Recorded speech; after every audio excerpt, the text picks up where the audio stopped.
광주 여고생을 살해한 장윤기가 사건 발생 2개월 만에 강간 목적 살인을 인정했습니다. 네, 또 잠시 후 2시부터는 윤석열 전 대통령 무상 여론조사 1심 선고가 나오는데요. 서정빈 변호사와 함께합니다.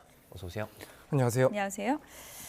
2개월 만에 강간 목적 살인이다라는 점을 본인이 인정을 했습니다. 갑자기 어떤 이유 때문일까요? 결국에는 지금 보도 등을 통해서 확인되는 사실들을 좀 평가를 하지 않았을까. 네. 그리고 향후에 판결을 받았을 때 어떤 결론이 나올지를 예측을 좀 하면서 입장을 바꾸지 않았을까라는 생각이 듭니다. 제가 말씀하신 것처럼 사실 사건이 시작이 되고 나서 지금까지 적어도 이 강간 목적에 대해서는 부인을 해왔습니다. 초기에는 범행 자체에 대해서 우발적이었다라는 주장을 했지만은 지난번 재판에서는 일단 우발적인 그런 계획이 있었다, 우발적인 살인 사건이었다, 이런 이야기도 다 처리를 하고 모든 것들 다 인정을 하면서도 다만 이제 강간 목적이었다라는 점만큼은 유보를 한 상황이었는데 결국엔 지금 그 사이에 이렇게 나오고 있는 보도 내용들을 봤을 때 단순한 살인 사건으로 보기 힘들고 오히려 이제 강간 목적이 더욱 뚜렷해지는 그런 정황들, 심지어는 당시에 수사팀까지도 조직적으로 이 관련된 증거들 그리고 관련된 사실들을 은폐하려 한 그런 모습들이 포착이 되고 보도가 됐기 때문에 이 점이 이제 본인 입장에서는 상당히 불리한 상황이다라고 판단을 하지 않았을까. 그래서 만약에라도 앞으로 계속 이 강간 목적 자체는 부인을 한다라고 한다면 여기에 대해서 유죄를 선고를 받고 심지어는 형량 역시 또 훨씬 더 높게 선고를 받을 수 있다라는 판단을 한 것 같습니다. 그래서 지금 시점에서 다시 한번 생각을 해봤을 때 결국에는 전부 범행 사실에 대해서 인정을 하면서 앞으로는 이제 감경을 받는 쪽으로 목표를 좀 설정한 거 아닌가라는 생각이 들고 일단 이렇게 되면 최하 형량이 어떻게 되는 거예요? 일단 최하 형량 자체는 무기징역부터 시작을 하는 건 맞습니다. 예. 하지만 이제 법적으로 정해놓은 형량에서 향후에 이제 재판부에서 판단을 했을 때 이런 자백 등을 감경 요소로 판단한다라고 한다면 무기징역이 최저한의 법정형이긴 하지만 선고형 자체는 또 떨어질 수가 있습니다. 그렇게 되면은 유기징역 50년 이하로 떨어질 수가 있기 때문에 이 점 역시 고려를 하지 않았나. 사실 아마 국선 변호인의 그런 설명과 설득도 조금 있지 않았을까 이렇게 생각이 됩니다. 부친에 의해서 주요 증거들이 사라졌어도 만약에 장윤기가 이렇게 본인이 인정을 한다고 한다면 이 부분에 대해서 유죄를 받는 데는 큰 문제가 없는 건가요? 네, 그렇습니다.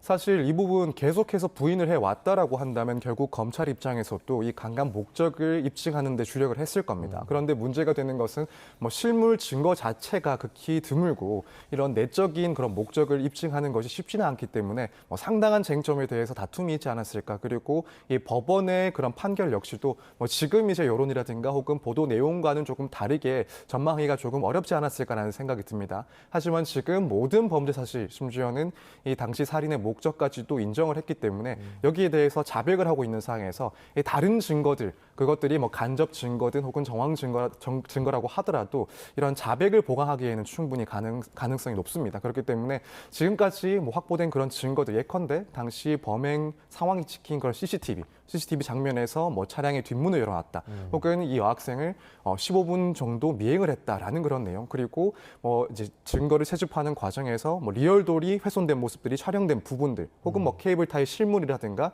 이걸 수집하는 과정에서 찍힌 영상들, 이런 것들이 이제 자백이 있을 때는 그 자백을 보강하는 증거로 쓸 수 있기 때문에 네. 결국에는 현재 모든 것들을 인정하고 있는 이상 이 전체적인 공소 사실이 모두 인정될 가능성이 매우 높다 이렇게 보면 될 것 같습니다. 네. 경찰의 부실 수사 상황도 속속 드러나고 있는데 단순한 이 부실 수사 과정이 아니라 조직적으로 이뤄졌다. 이런 정황들이 계속 드러나고 있습니다. 피해 학생 유족이 상당히 좀 참담한 심정일 텐데 어떤 얘기를 했는지 얘기를 잠시 듣겠습니다.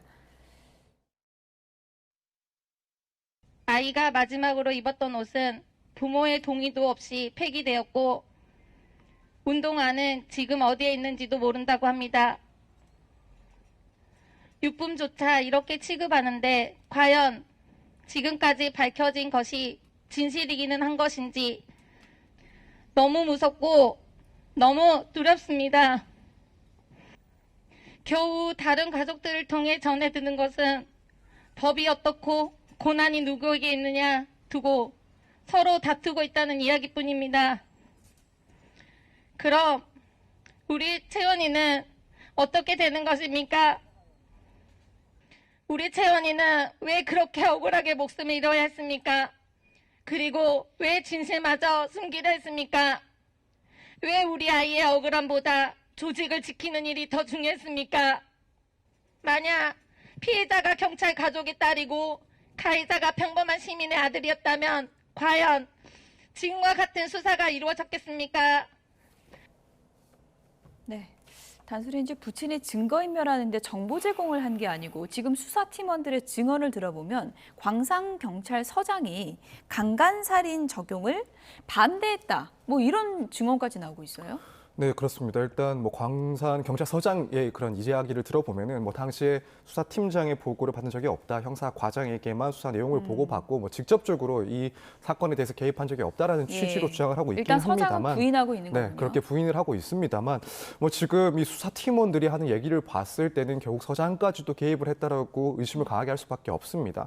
그래서 뭐 압수수색과 같은 그런 주요 절차 등에 대해서 뭐 직접 지휘를 하기도 했다. 이런 발언도 나오고 있고 강간살인 혐의에 대해서 또 그 적용을 반대했다라는 이야기가 나오는 상황이고 사실 그 전에도 뭐 이 사건이 발생하고 나서 새벽에 긴급 또 회의를 주최를 하고 뭐 심지어는 수사팀원 중 일부를 뭐 장윤기 아버지의 집에 보내기도 했다. 예. 그리고 뭐 윗선에서 이 사건의 가해자의 아버지가 경찰이라는 점을 드러내서는 안 된다 이런 지시도 내려왔다라는 그런 이야기들도 있었기 때문에 이 상황을 종합하자면 사실 상당히 좀 의심을 해볼 수밖에 없는 상황이 아닌가라는 생각이 듭니다. 또 한편으로는 당시에 이제 이런 뭐 조직적인 개입 의혹이 있을 때에도 과연 이게 수사팀 내에서 책임을 질 만한 사건인가 혹은 윗선에서 지시가 있어야 이제 예. 이런 일들이 벌어지지 않았을까라는 그런 의심을 하기에도 충분한 상황이기도 했었고 뭐 지금 이런 진술들 수사팀원들의 진술들이 사실 없는 이야기를 굳이 할 필요가 없는 그런 내용들입니다. 위에서부터 혹은 뭐 서장이 지시를 했다 이런 내용들이 사실이 아닌데 거짓말할 필요가 없는 그런 예. 내용이라고 생각이 됩니다. 그렇다면은 이런 내용들을 종합해 봤을 때는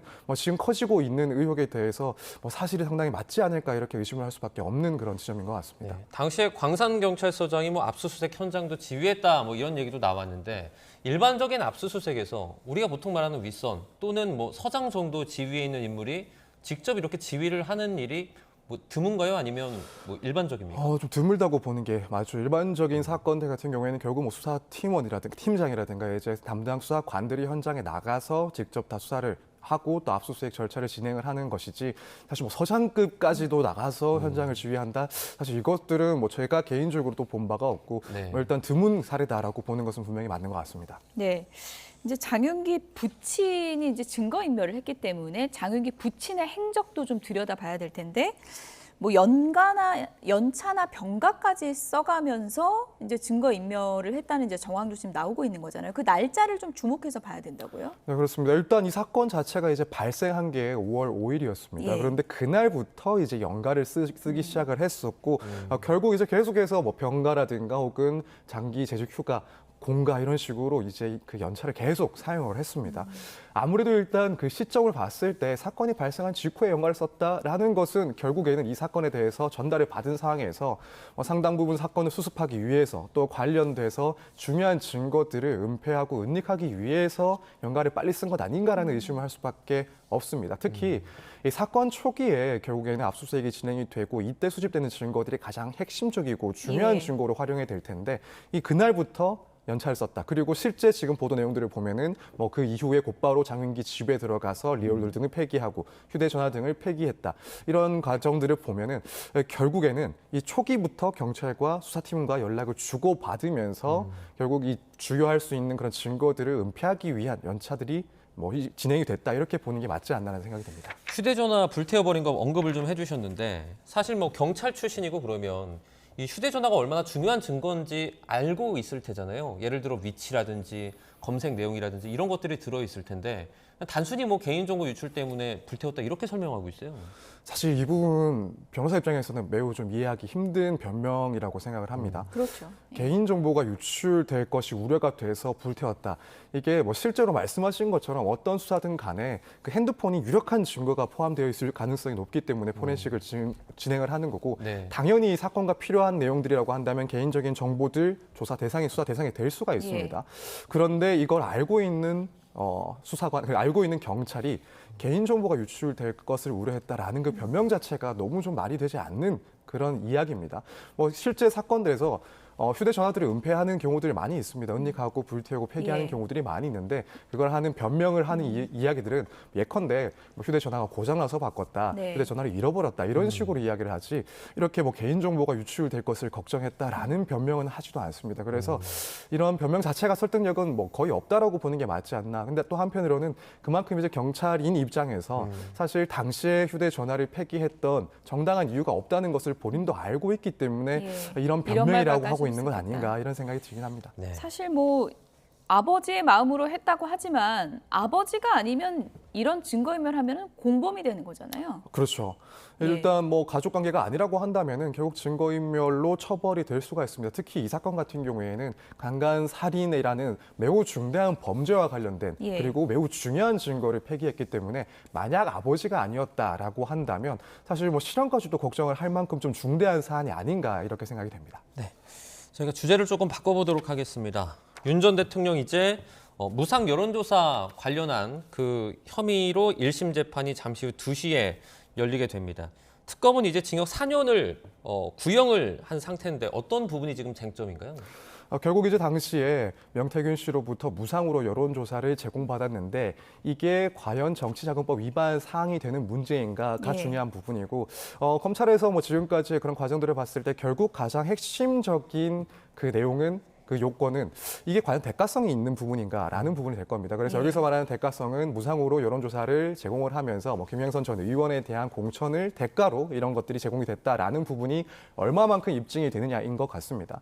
이게 중요한 이유가 사실 뭐 대가성이 없다 하더라도 정치자금법 위반의 문제는 될 수가 있긴 합니다만 결국 대가성이 있을 때 이게 명태균 씨가 뭐 독자적으로 한 행동이 아니라 어떤 이익을 대가로 해서 목적을 두고 제공한 것이기 때문에 이건 불법적인 정치 자금을 위법한 적법한 절차에 따르지 않고 받은 것이다라고 평가를 받을 수가 있기 때문에 예. 결국 당시에 대가성이 있었는지 예. 여부가 사실 핵심적인 쟁점이 되고 있다 이렇게 보여집니다. 네. 앞서 그래픽 다시 한번 보여주시면 윤석열 전 대통령의 저 발언 김영선이를 좀 해줘라 그랬는데 말이 맞네 당해서 저거 녹취도 많이 이제 보도가 됐던 부분이고 저 이제 발언을 어떻게 해석할 것인가 이 부분이 좀 쟁점이 되겠네요. 그렇죠. 이 부분을 예. 뭐 사실 이야기가 나왔을 때부터 지금까지도 특히 명태균 씨와 관련된 이 정치자금법 위반 문제에서 가장 중요한 그런 단서라고 평가를 할 수 있는 예. 부분인 것 같습니다. 결국 이런 이야기가 나왔다는 것은 앞서 있었던 그런 무상의 여론조사가 사실은 뭐 김명선과 같은 그런 정치인에 대한 공천을 대가로 전제를 하고 이루어진 것이다라고 평가를 분명히 할 수 있는 지점이기 때문에 네. 이 부분이 상당히 중요한 것이라는 것은 뭐